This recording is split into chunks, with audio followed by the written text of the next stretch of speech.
Lexi Painter. I'm the director of the Legislative Finance Division, and going to go over the FY23 budget and talk a bit about that. So I guess I'm not in control, so go ahead to the next slide. So we've been through a period of some pretty crazy oil price volatility. And I ran this back to the beginning of FY20, so you can see really the full scope. You know, these are daily prices going back through then. So, you know, prices have been as low as that one day where they were negative, or essentially, you know, zero in a more long-term way, and then began to rise. This year, they've been much higher, over $100 since March. And so with this extreme volatility, not just over the last 3 years, but in this year, I think it's important to keep in mind the range that we could be looking at, and that's realistic, is a pretty wide band as we go into future planning. This year's budget was built on a forecast of $101 a barrel oil, which, as you can see, is not exactly the historical norm over the past few years, but is plausible for the next year. Go to the next slide.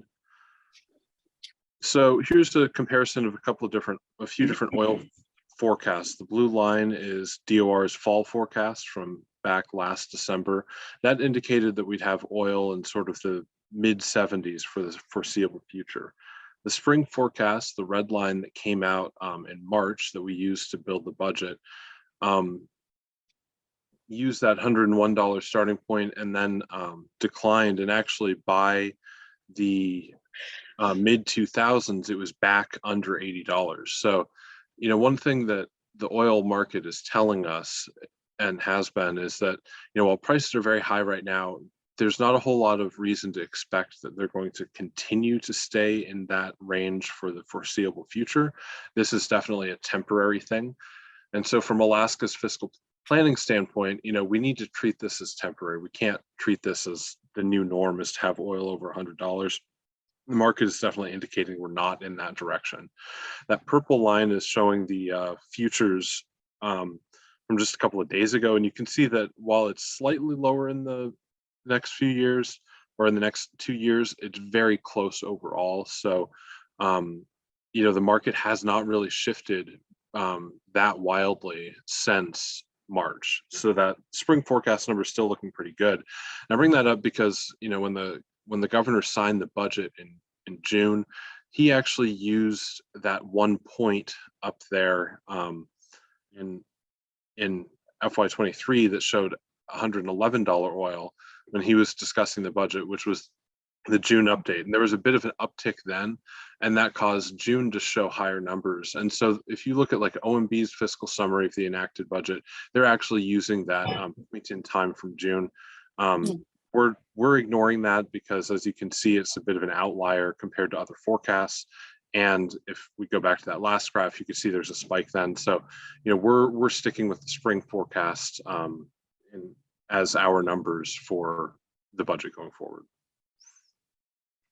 Okay, so this graph, a lot of colors going on here, but essentially the budget was built so that at various prices, the budget would still work, but with different savings buckets would get filled, and then perhaps different deficit filling mechanisms would get used. There was one wrinkle in that the deficit filling mechanism that the legislature had in mind was the statutory budget reserve, which takes a majority vote to access. And we filled that by depositing the FY22 surplus into the SBR. The governor vetoed most of that deposit. And the result is that we don't have a backstop really below $87 a barrel oil. We would need a CBR vote to access the constitutional budget reserve to fill the deficit if that existed. We did not get that during session. So sort of the way the legislature designed the budget was, you know, it worked down to, I think, $75 or so. With the governor's veto of that SBR deposit, we start to run into problems below $87 a barrel. So below that, you have that red space where we would need a CBR vote. That was not part of the budget. between 87 and $102 a barrel, the surplus goes into forward funding education up to 1.2 billion, which would be fully forward funding that. So that appropriation was designed so that, you know, if there's a surplus, it goes in. If there's not, that appropriation doesn't happen.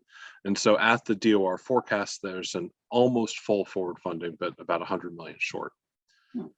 That yellow shows that there's also between $102 and $111 a barrel, and $109 a barrel, the surplus goes into the CBR. Over 109, there's a provision that deposits the surplus into the permanent fund. The legislature had actually had that, so it'd be at a flat $100 a barrel. Anything over $100 a barrel would go into the permanent fund. The governor vetoed that up, so it's 109 now. But it had been designed in the legislature's budget so that as kind of a cap on revenue, any revenue we receive over $100 a barrel would go straight into the corpus of the permanent fund. Next slide, I guess. So this is kind of a lot going on here, so I'm not going to go through the whole thing, but this is our short fiscal summary for FY22 and 23. This is essentially the budget on one page. You know, usually these are a lot simpler as a short fiscal summary, but because of all the savings mechanisms that I went over on that last slide, there's a lot more going on here, so it's not quite as easy to read as it sometimes is. But I'll just draw your attention to a couple of things. So the first is FY22 revenue, you know, nearly $7 billion. In FY23, we're expecting revenue of nearly $8.3 billion, so a big increase. That's an increase both because of higher oil prices, because of the full year of high prices in 22, and then the POMV draw going up by about 300 million, as you can see on line 3, as we work in another year of strong returns and drop a lower year. And then I'll talk more about the difference in appropriations and the totals on the next slide. So the next couple of slides, so I'm going to skip through that and just kind of skip down to kind of where do we end up at the end of the day on line 20. So before we start shifting money around, we have a surplus in both years. In FY22, it's projected to be nearly 700 million. It sounds like revenue came in very close to the forecast, so that number is pretty good. And then in FY23, it's about 650 million before we start shifting money in and then putting that into forward funding. So both years we kind of have this structural surplus that at the end of the day. So despite some significant spending increases this year, we did still end up with you know, net deposits into savings in both years. And then in the FY22 column, there's, you know, quite a bit of in and out, but at the end of the day, in line 27, there's a post-transfer surplus that goes into the CBR. And in FY23, there's no post-transfer surplus because all of the surplus is going into forward funding K-12. Okay, we can go to the next slide. So as I said, there's some significant spending increases this year, and this is going from, you know, the final FY22 budget to the FY23 enacted budget here in this comparison. So in agency operations is sort of the day-to-day cost of government, and this is UGF only. Spending increased by about 177 million or 4.5%. Statewide items actually went down, but as we'll see on the next slide, a lot of that's because of really high supplementals that we had, which were kind of one-time items. The capital budget was a significant increase. And again, you know, if we look at it on a fiscal year to fiscal year basis, there's also an increase, but we're still up 50%, even if you're looking at it in this way. So overall, pre-PFD, the budget is up 3.7%. Which, you know, doesn't sound like that big of an increase, frankly, given the spike in revenue. And a lot of that is really from the use of supplementals, as you can see on the next slide here. So we had significant supplementals that make it so that the FY22 budget looks a bit bigger than it did when we passed.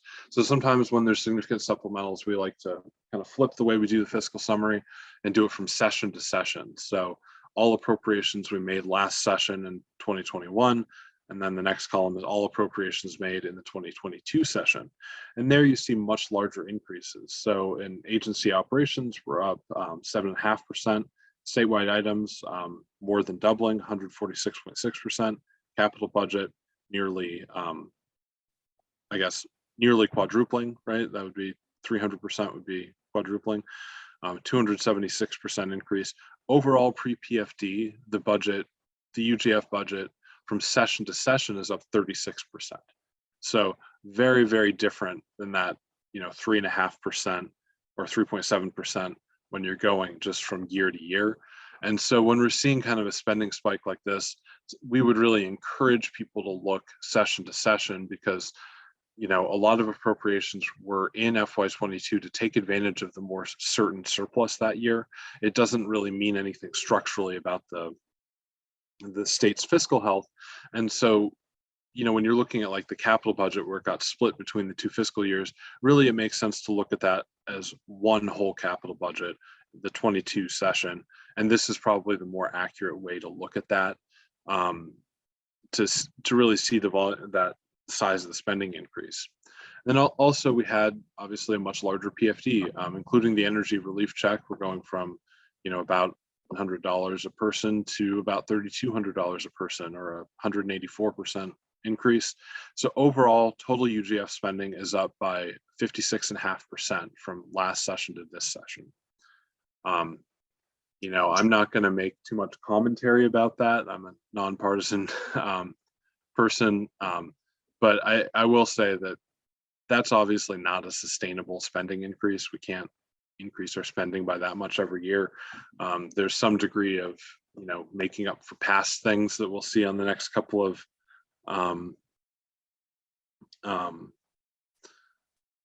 some of it is making up for these past one-time things, but there's also quite a bit more capital spending and other things that could carry it over into future years. So Alexi, this is Cheryl Fresca. If I could ask a question on the agency operations increase. Mm-hmm. Okay, typically those tend to be more recurring costs. Right. Is that the case here? Is it the 4.5 or the 7.5 more likely? What's likely to carry forward into future year obligations on the operating side? Yeah, let's actually go to the next slide. So the next slide is one-time items. Actually, go one more slide, which is, I think, ongoing. Very good. So there were kind of both. There were a lot of these one-time items, but there were some of these things that we're going to see as an ongoing item. One of the big one is salary increases. So, we had several union contracts come in with higher increases than past years. We saw some 5% increases and so forth, whereas, the past few years we've seen increases in the 1 to 3% range. So that drove spending quite a bit. We also had a bill that brought exempt employees, caught them up because exempt employees hadn't gotten the last few increases that other unions had gotten, so they got a 5% bump. And then attorneys got either in the judicial branch 15.5% bump or 20.75% bump for non-judicial branch attorneys. So that's a significant increase. I would say that the level of increase for attorneys is probably one time, but if you look at sort of the year 2 and year 3 of like the GGU contracts, for example, which is our largest union, we're looking at a 3% and then 5% increase the next few years. So that is going to be a major budget driver going forward. I think that's something that not just the state, but everyone is dealing with, is that the cost of employees is going up. And I think it's been well publicized at this point that we have something like a 20% vacancy rate right now. So of state employees, so the higher salaries may somewhat mitigate that and get to where we can hire again. But that is one of the major cost drivers we're seeing, is employee salaries going up. Mm-hmm. There's another increase to Medicaid. 39 million is the total number we ended up with. That looked like it was going to be bigger for a while, but the Biden administration keeps extending the COVID public health emergency, and that results in our FMAP rate, our federal Medicaid assistance rate, staying higher. There was a temporary pandemic provision that raised that from 50 to 56%, that keeps getting extended on a quarterly basis. Every time they extend it, it saves us $15 to $17 million for that quarter. And so we were anticipating that was going to go away and that we would have to pour a lot more money into Medicaid. It's now been extended through the end of the year, and they may keep going as long as this administration's around. We're not sure. So, you know, we may not see as big of a Medicaid spending increase in reality as we were anticipating, but that was kind of a big catch-up thing because, you know, that 6% makes a pretty big difference. We also saw some pretty significant increases ongoing in the Departments of Public Safety and Corrections. You know, 20.8 million in public safety, 15.2 million in Department of Corrections. And those two agencies combined over the last 4 years have now grown by more than a quarter, as we've sort of, you know, they had taken a little bit of cuts, but mostly, you know, as costs have continued to increase and there's been more of a commitment to, you know, increasing the number of troopers and increasing the number of VPSOs. So those two agencies have been a real, you know, cost driver for the last few years, growing much faster than the overall rate of the budget growth, and that really continued this year. We also saw, you know, the University of Alaska, which over the compact had been reduced for 2 years, and then the third year they didn't quite follow the compact last year. We now saw their budget turn the corner and start to go up. The governor actually vetoed some funding to them, but what ended up was $8 million for fixed costs. So, you know, kind of going back to increasing university funding after that decrease. And then another big cost driver that we're going to see that was a really small impact this year was House Bill 114, which is sort of mostly the Alaska Reads Act, also some other stuff. That bill has some pretty significant cost increases over the years. So this year it's only 2.2 million. It has a larger fiscal note as well that actually was made in error. The BSA increase portion of that bill doesn't take into account until next year. But starting in FY24, it actually costs nearly 23 million a year and will grow by 3 million per year after that, as the pre-K portion of that rolls out. So there's a BSA increase in education that's part of that, and then expanding pre-K significantly is the other big driver. So that's another thing that's going to be, you know, a faster than inflation cost driver next year with a, you know, $20 million bump, and then 3 million a year going forward. So pretty significant spending increases that we're seeing from that. So yeah, I would say that from the agency operations, a lot of that stuff is going to be pretty sticky, and it's going to be, as we always see, you know, with agency operations, that's the really hard thing to ratchet back. Yeah. So even though that, you know, 7.5% maybe not quite as scary as, you know, the total 36% growth, that is obviously still rather unsustainable. It's also close to inflation this year, so I wouldn't necessarily panic about it, but it is obviously pretty significant growth. So we go back to slide 9. We talk about the one-time things. So there's a lot of one-time spending items that go into why we see such a big increase, especially in those statewide items. One of them is that we're paying off the remainder of the oil and gas tax credits, 390 million across the supplemental in this year. So that is a big chunk of money this year, 390 million, but that will, in theory, end them. We will no longer have to pay those cashable oil tax credits. That'll be off our books. That'll be a spending decrease going forward because that is completed. And then there's also a few things where we had significant payments that were kind of to make up for things that we didn't pay during our austerity years from FY17 to 21. So we didn't fully fund school debt reimbursement in FY17, 20, and 21.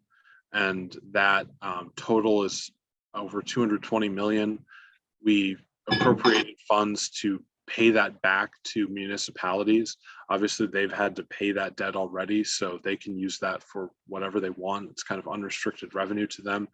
And it's been interesting to watch what different municipalities have decided to do with that kind of windfall, knowing it's one time. A lot have used it to just kind of refill savings accounts or avoid tax increases they were looking at. There's also 84 million similarly for past unfunded deposits to the REAA fund, which funds rural school construction. That's tied to the school debt reimbursement amount. And that 84 million will go to build the top school on the list, Napakiak, and then probably another school, and then some school major maintenance projects in those rural districts. Again, big chunk of money just making up for things we didn't fund over the past few years, which in that case, there's some legal concerns about not paying it, so that may resolve that. In FY17 and 18, the legislature did not appropriate funds to the permanent fund corpus relating to post-1979 oil royalties. And there was a bill at the time that proposed getting rid of the requirement that we pay an extra 25% of post-1979 fields into the permanent fund. That bill didn't pass, but the appropriation bill still did that. There's some disagreement about whether that was acceptable to do in the appropriation bill, but there's been an audit finding because Ledge Audit is on the side that it is not acceptable to just do that through appropriation. So we've had this $200 million audit finding against us sitting on the books. The 199 million goes in to the corpus of the permanent fund, which grows the corpus, but also at least wipes off one of our audit findings, was the other motivation of that. So that's a form of savings, but shows up as spending because it's, taking the money off the table. It's putting into the permanent fund, as we say, throwing it over the wall where we can't get it back. And then there's 38.9 million went for community assistance to get back to that statutory $30 million a year distribution, so making up for past governor's vetoes of funds going in there. So all of those I would categorize as sort of catch-up one-time spending. So, if you combine them, we're talking about, nearly $800 million of our spending increases are really these true one-time items that were in FY22. So that's why those statewide items on that previous page were so large and mostly is these sort of one-time catch-up items. So if you're looking at what's the impact going forward, these are probably not going to continue because we're caught up on those now.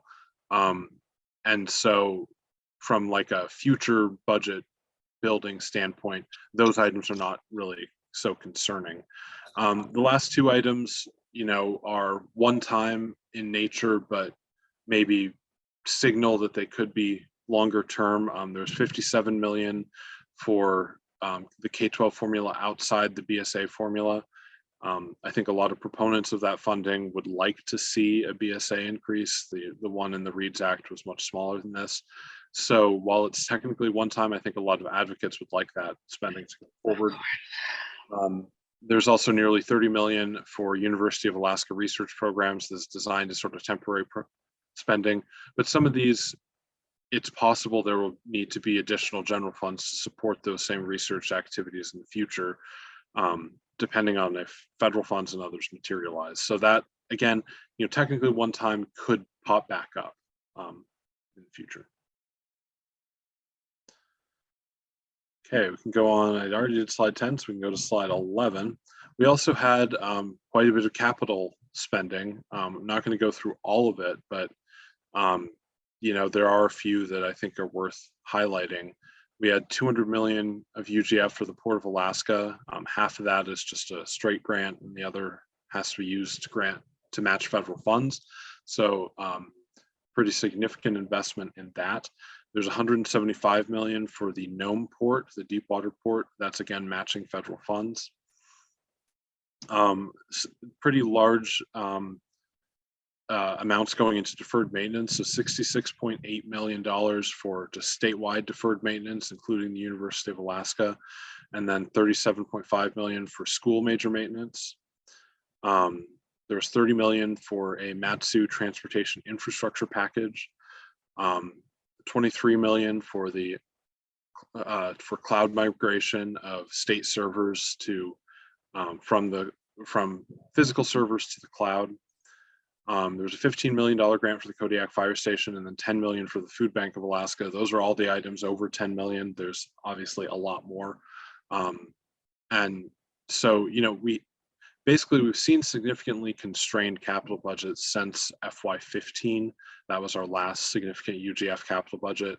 So there were a lot of these sort of pent up items that when the funding was available came forward. And, you know, there's a mix. If you look at the projects, there's a mix of this sort of thing that a lot of these are from the state standpoint discretionary, but are local projects or you know, maybe have some sort of statewide impact. And then on the next page, there's also, we had some significant GF that went in for federal capital projects. And so with the federal infrastructure bill, we had a lot more money coming into certain programs, and with that, a bit of an increase in match as well. So with DOT's surface transportation program, you know, our basic highway program, we saw about a 20% increase due to the infrastructure bill and a corresponding 20% increase in our match requirement. We have a 90-10 match though, so that's a pretty generous one. And so that extra 20% will, you know, mean extra projects get funded. There's also some new things that are eligible, like for the first time, they can put ice roads in that. So DOT right now is soliciting in rural communities to see if they have ice roads that could be funded through the federal highway infrastructure program. That's kind of a new ability to do. There's about a 10% increase in the airport improvement program. Again, there's a match requirement on that. So that will, you know, be a bit of an increase in the amount going to maintain state airports. We had quite a bit of temporary COVID-related funding going into state airports as well. That is mostly running out in the next couple of years. So we may see more GF going in there in the next couple of years as that runs out. But there is more federal funding now coming in the regular programs as well. So there's a massive increase in the Village Safe Water program that pays for rural sanitation needs. About an 86% increase, but that increase does not require match because it's all for tribal projects. So that program is kind of mixed between municipal projects where the state has a matching component and then tribal projects where there's no matching component where the state's just a pass through. This increase was all on the tribal side, which means that we don't have a match. And so there's a lot more money going into that. There's something like a $1.6 billion backlog on Village Safe Water of those projects, both in new service and then renewing prior ones. There's 111 million for broadband projects through the American Rescue Plan. That was ARPA, the COVID bill from a couple of years ago. We had been waiting on guidance for that, and we finally got it in September of last year, and so that went through the budget this year. And reading the bill, we had initially sort of expected that could be used for kind of a wider variety of capital projects, but the federal administrators, as they want to do, took some stricter restrictions than we expected. So it was a good thing we waited. You know, there were a series of things that kind of read like they were, well, it could address any of these things, and they decided that it has to address all of these things, which left a pretty small amount of eligible projects. So with the difficulty in trying to figure out what is eligible, we actually have a backup list so that OMB is working with the grantees on all of these projects to submit. And if they get rejected, we have a backup list of projects that they can go through, because we're really not sure exactly how the feds are going to interpret this, even with the guidance. So we have actually, if you look at the broadband projects with this money. We have about 200 million of projects, but again, we only expect that about half of those are actually going to get funded at the end of the day. We also set up the Alaska Broadband Office. The governor just signed the bill that creates the statute for it.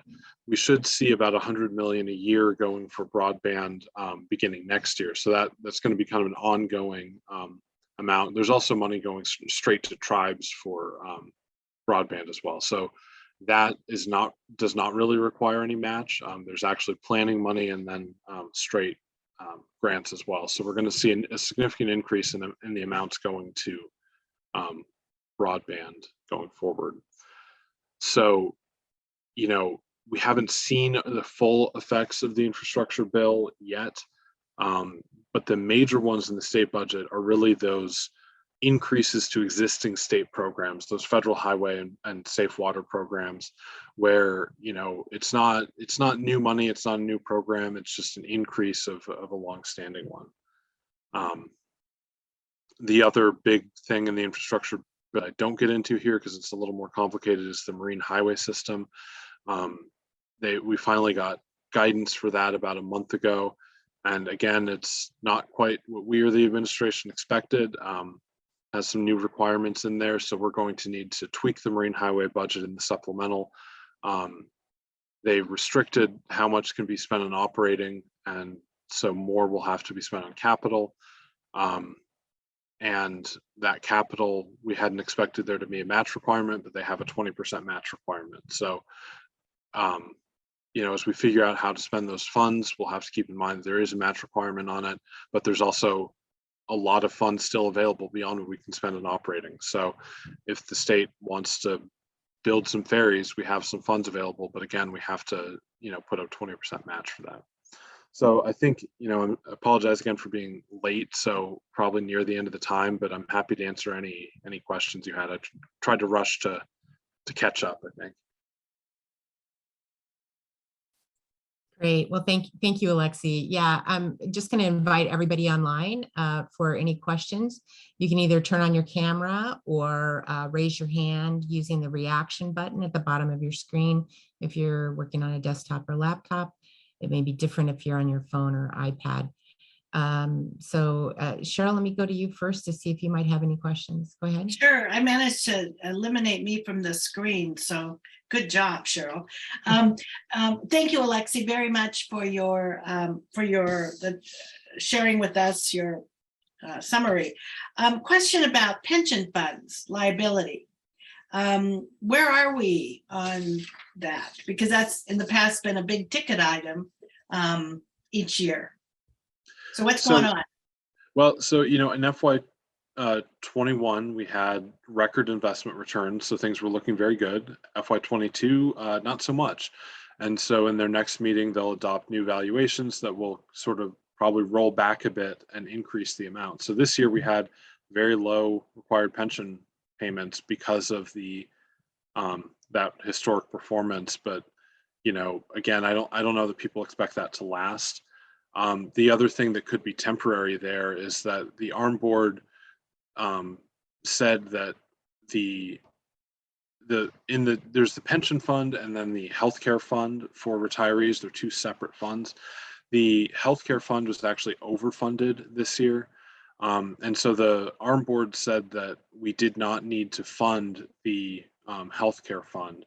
And the legislature wanted to direct that amount that would have gone to the healthcare fund into the retirement fund. So basically not decrease our payments because of that, but just divert them from the overfunded account to the underfunded account. The governor vetoed that appropriation back down to just what's needed for the pension fund. And so that was about, I think, $90 million.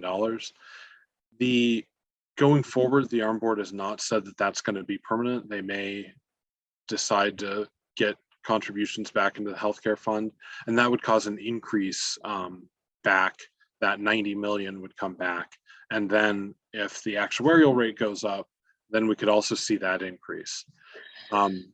So, you know, that cost looked really low in this budget, but I would say that there's a lot of likelihood that that's going to bounce back based on the poor investment returns this year and some caution about that healthcare fund.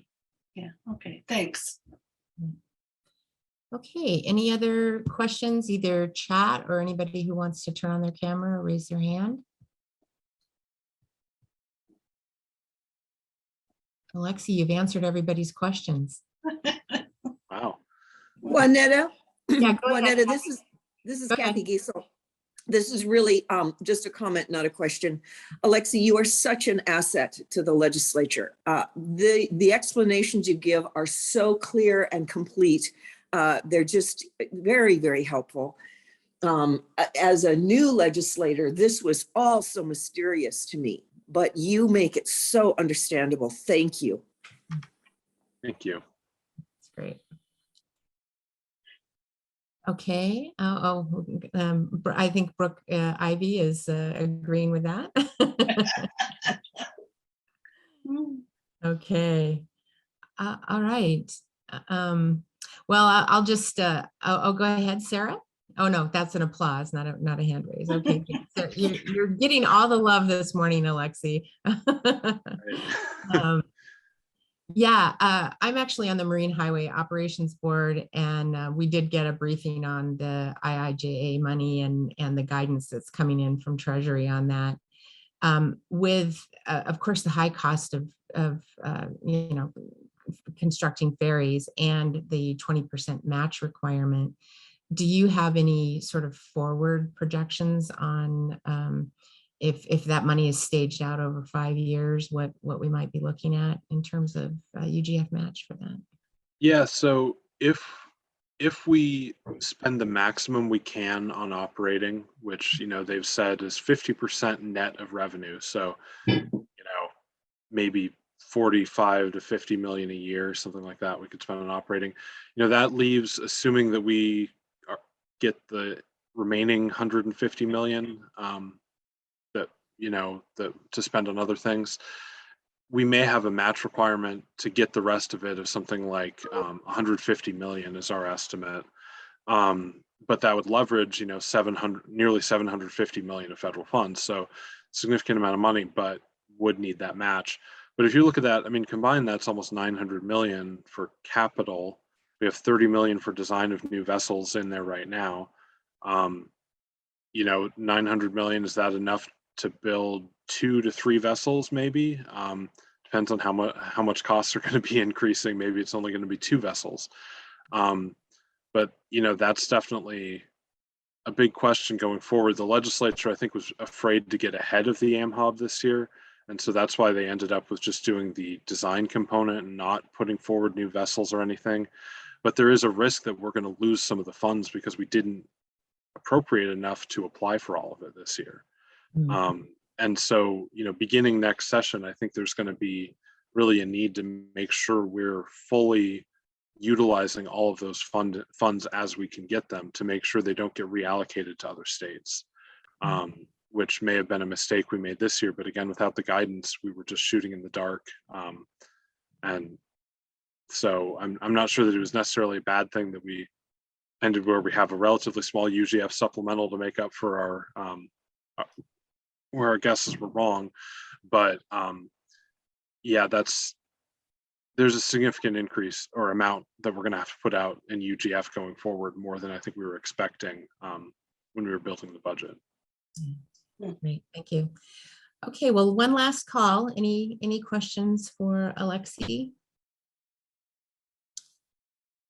Okay, all right. Well, Cheryl, I'll turn it back to you for any closing remarks or questions. Okay. Well, again, Alexi, thank you very much for taking your time to join us this morning. And to all of you who are still online, thank you for reinvigorating our fiscal policy discussions. If you have some thoughts per the discussion we had at the start of the meeting about engaging candidates, etc., welcome those. Kathy, I got yours. Great suggestion.